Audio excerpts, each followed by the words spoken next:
So we can find these electron configurations from the periodic table. That's much easier.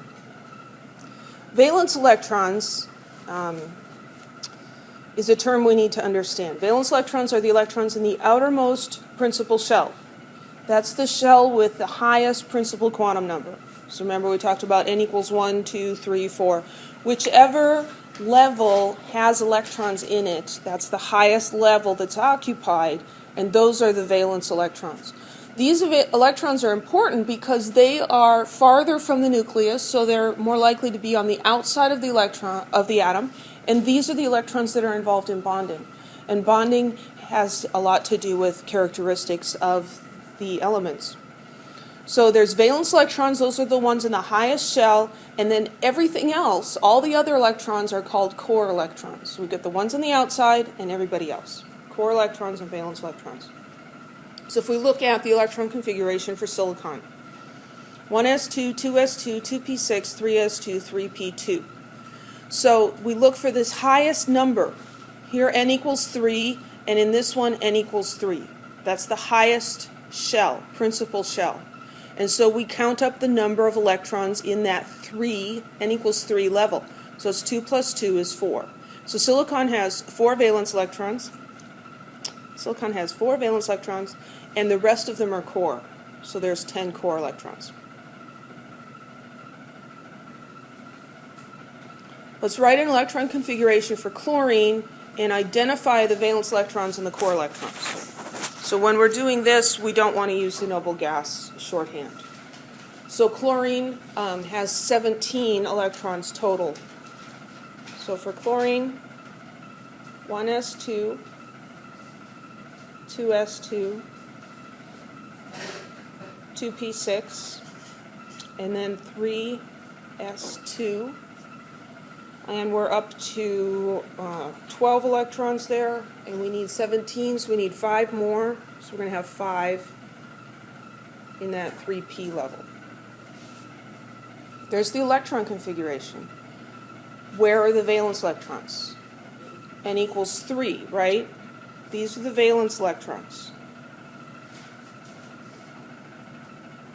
VE, not victory in Europe, valence electrons. There's 2 plus 5, and that usually equals 7. And the rest of them are the core electrons.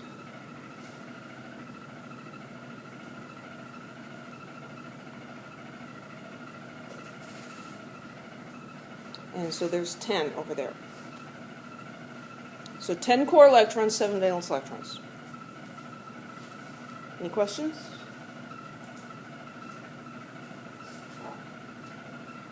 Let's look at selenium. Selenium's a little bigger. Here's its electron configuration. We're looking at these large numbers, 1, 2, 3, 4, 3, 4.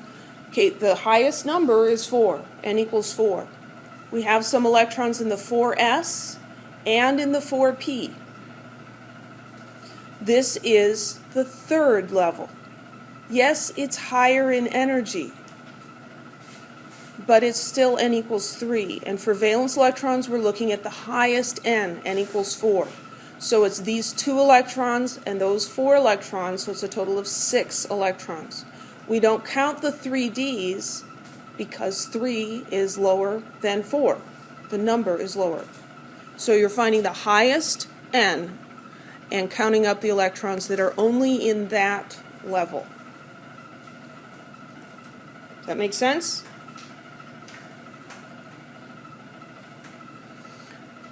What group number is selenium in terms of the 1A, 2A? On that periodic table, it's in group 16, right? Which is also 6A. And how many valence electrons does selenium have? 6.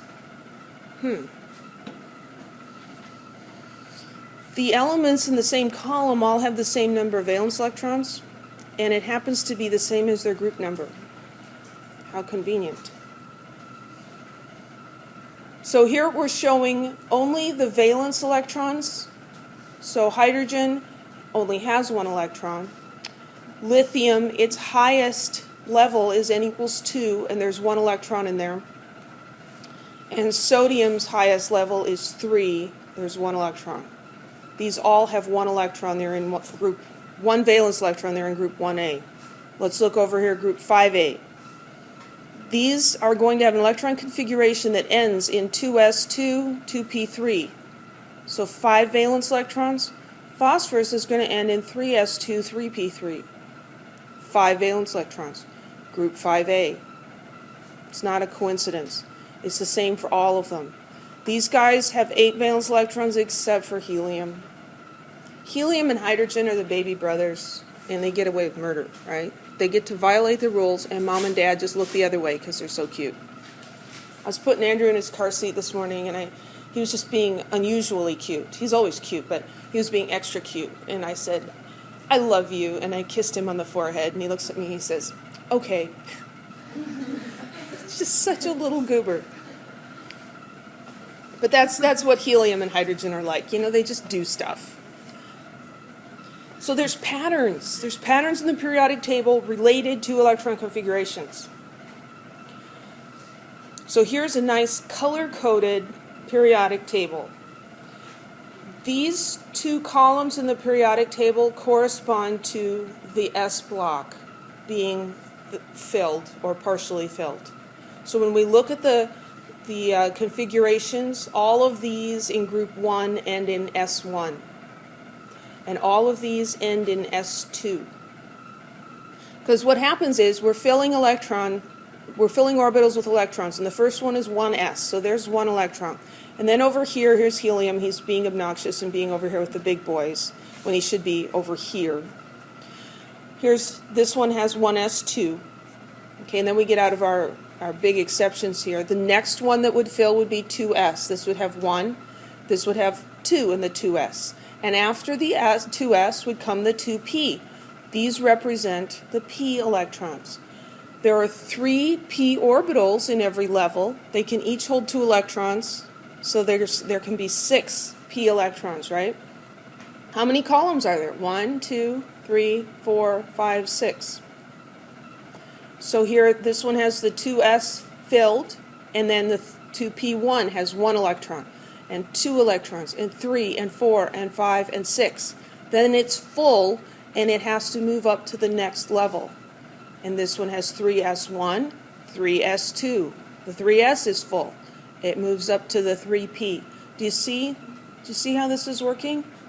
Each element has 1 more electron than the previous one. And they're filling up these orbitals in order. We get over here, calcium's 4s2, and what subshell comes after 4s2? 3d10. So these are the D block. And how many columns are there? There's 10. The D subshell has 5 orbitals, so it can hold 10 electrons. And so there's 10 of them there. And these guys down here correspond to the F block, and we're going to mention them, but we're never going to do anything with them in this class. Now, there are some exceptions in here. There are a couple of weird things, so let's look at those. So we're going along here. This is 4s2, 3d1, 3d2, 3d3. We would expect this to be 4s2, 3d4, right? But it isn't. That one is an exception. And as we go along farther, 4s2, 3d5, d6. Come on, guys. Here we go. d6, d7. My wireless universe is failing me. It's not responding. d8. And we would expect this one to be d9, but it isn't. And so there's another exception. And if you go farther down into the transition elements, you'll see there are there are also other exceptions. So what's going on there? I think we have a picture on the next slide. Well, let's just talk about it right here. I think I'm getting ahead of myself, but that's okay. Maybe it's okay, I don't know. This one and this one.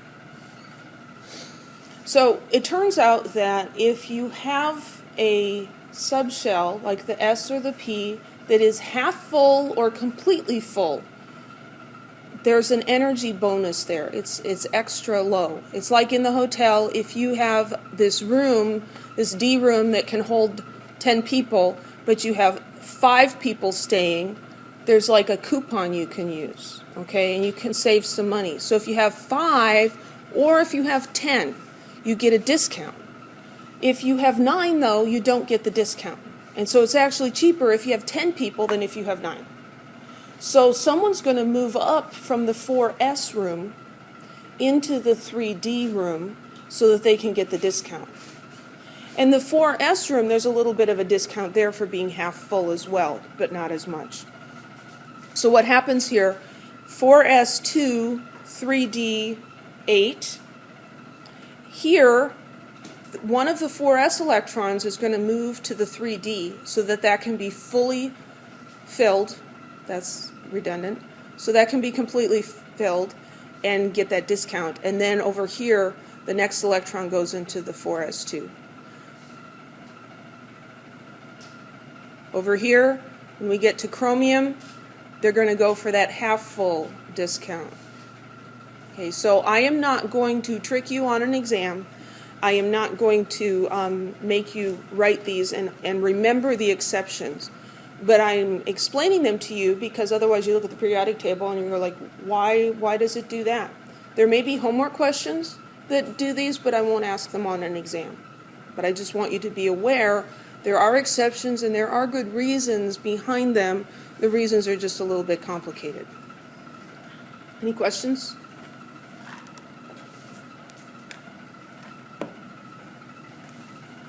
So we noticed that the group number corresponds to the number of valence electrons for the main group elements.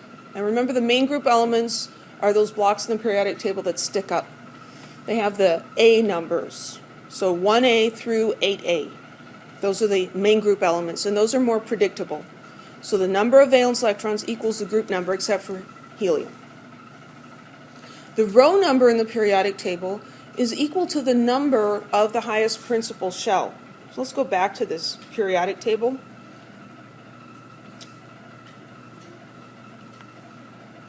So here, sodium, its electron configuration ends in 3s1. It's in row 3. Barium ends in 6s2. It's in row 6. Iodine ends with 5p5. It's in row 5, period 5. So the row number, the period number, corresponds to the highest n. That corresponds to n. These guys in here are like they have sunk down, and so this is 3D in the 4 row. Because the D's there's just that messiness in there. And I'm sorry about that, but I can't, change physics and chemistry for you to make it easier. It'd be nice, wouldn't it? Oh, yeah, there's another periodic table. That transition series, like I was just mentioning, represents filling of core orbitals. The d orbitals are considered core electrons. And those are going to fill with the row number, that's the row number -1 for those d orbitals. And there's 2 exceptions in there in that first series of transition elements, because half-filled and completely filled D subshells are particularly stable. That's that discount. Yeah, see, I got ahead of myself. But there's the exception, chromium and copper. So how many valence electrons does nickel have? What's the highest N? N equals 4, right? How many electrons are in that 4 level? 2. So nickel has 2 valence electrons. How about vanadium? How many valence electrons does vanadium have? 2. Most of the transition elements have 2 valence electrons. Some of them, like copper, have 1, but most of them have 2. So we can actually look at the periodic table and see the electron configurations. So here's an example of writing an electron configuration for phosphorus just by looking at the periodic table, instead of remembering all those things. So we find it on the periodic table, and we see that it's over here. So the inner electron configuration is going to be the previous noble gas. So we write that down, neon, in brackets.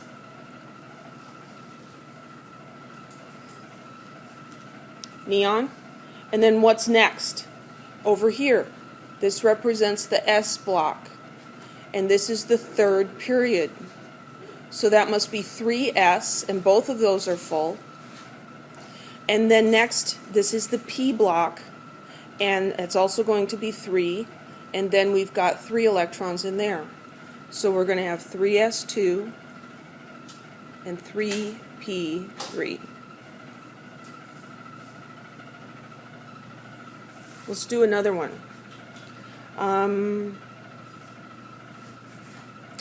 Let's just do this guy. That's is that iodine? That's iodine. We don't even need to know what it is. Let's write the whole electron configuration for that guy. So from its position in the periodic table, we can see that it's going to end in 5, and this is the P block, and it's the 5th one over. 1, 2, 3, 4, 5. It's going to end in 5p3. So it's like we're reading it off of a grid. So that's going to end in 5p3. But we can see all the other ones before. So here, 1, there's 2. 2 electrons, so that's 1s2. And then we move to 2. This is the S block, it'll be 2s2. Over here, this is the P block. That's going to be full. So 2p, my arrow is sticking, 2p6, and then we come over to here, 3s2, 3p6, those are all filled, 4s2. Now this guy, the D's are the period number -1. This isn't 4D, it's 3D. There's that little exception you have to remember. It's like in Monopoly. If you roll doubles, you get to roll again. Okay? So it's an exception, but we can remember it. So then 3D, come on arrow, move. 3D, and there's 10. If you forget the number, you can just count. 3D, 10. And then this is going to be 4P6 and 5S2. And this is 4D, filled up again, 4D, 10. And then this is 5P5. And so that whole thing written out, 1S2, 2S2, 2P6, 3S2, 3P6, 4S2, 3D10, 4P6, 5S2, I wrote too big, 4D10, 5P5. Do you see how you can get those off of the periodic table? If you can see that, it makes all of this much, much easier, because you don't have to remember that crazy sequence. You just have to remember the period is the principal shell number, and you've got 2 for the S block and 6 in the P block. The middle are the D's, and the hardest thing to remember is for the D's you just have to go down a group number, a period number. So if it's here in period 5, it's actually 4D. Let's see, whoops, I'll write those in there. So this is 3D, and this is 4D, and 5D, and 6D. It's like like that section of the periodic table just kind of sunk. Like it didn't have a good foundation and it just fell down a level. Any questions? Does anybody think this is cool? Thank you. I think this is just crazy cool. So here are the instructions for how to do this. So you can represent the inner electron, the inner configuration with the previous noble gas in brackets, so that'll save you some time. The outer electrons you're going to find from that element's position within a particular block in the periodic table. The highest principal quantum number is equal to the row number, and for those d electrons you just have to subtract 1 from the row number. So let's do some. Let's do tin. First of all, we need to know what is the element symbol for tin? Sn. So we're going to find Sn on the periodic table, and it is down hiding in here. Ooh, gosh, that was really fat. That's okay. We can see him, can't we?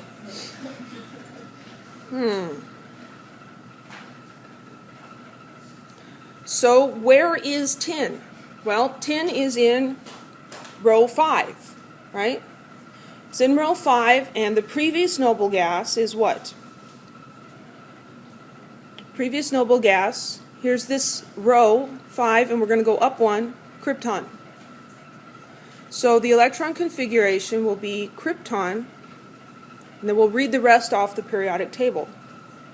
So after krypton, we're going to come over here. This is the 5s block, so 5s2. And then we have, get the arrow in the right place. Then we have this is the D block, and that's completely full, but that's not 5D, it's 4D. So 4D, 10. And then over here, this is the 5P, 1, 2. We're 2 spaces into the 5P. And so that's the electron configuration for tin. Yes? How do you know, to pick out krypton from looking at tin? How would you get... That's a good question. Why pick out krypton looking at tin? We're looking for the previous noble gas. The noble gases are on the far right. They're stable because their principal shell is full. So what we're going to do is we're going to go up 1 row and go all the way to the end.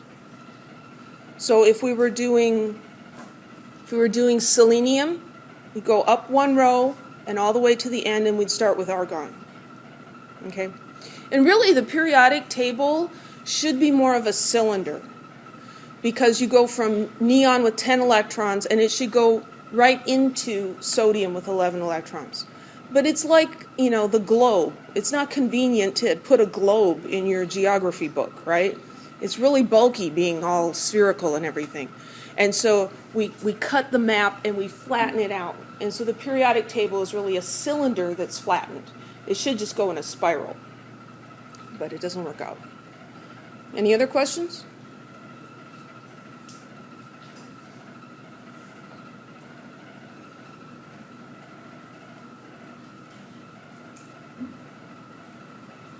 I guess there was just the one example.